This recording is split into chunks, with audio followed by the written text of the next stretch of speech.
Look, I think the thing that got me was the question, or the number one question you said, that is this normal? Yeah. Like, how do parents and leaders like differentiate between, normal, typical child behavior, emotions, and those that might need like more support? Yeah, that's so true. Every single emotion is normal. I actually don't like that anxiety is considered a disorder, but it is. But I feel like anxiety is what is to be expected in the face of fear or challenge or chaos. So to me, that doesn't mean that it's something that should be sort of, we call it otherized, or, we have to feel marginalized.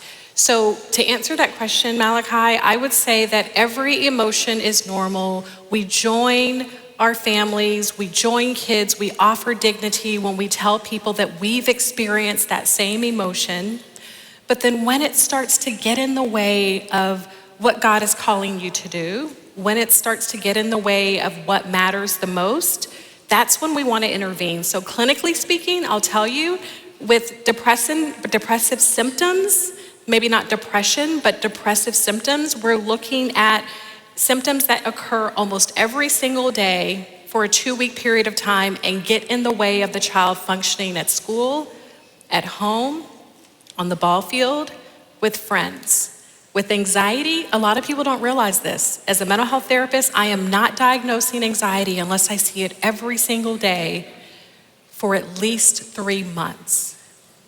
Because again, anxiety is there to protect us, right? To help us figure out what we need to focus on. But when it gets in the way of what really matters the most is when we start to, want to provide interventions. Yeah, that's good. And then the last one, just because I'm curious. Yeah.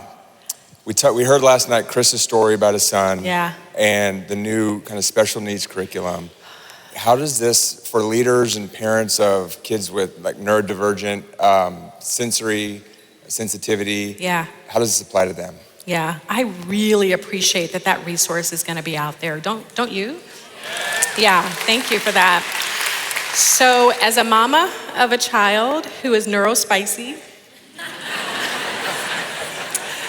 and not the one holding the turkey leg, I say thank you, and this is what I want to share. Neurodivergent means that your brain operates differently with regard to social communication, with regard to learning, with regard to how you perceive your environment. So I guess my one takeaway, and because I know Kim is going to be doing a similar talk, so you're going to learn so much from Kim Botto. She's excellent. But what I want to leave you with is an anxious brain, a neurodivergent brain likes predictability and routine. So as much as possible, provide that, because that's going to reduce overwhelm. Let kids know what to expect, if possible.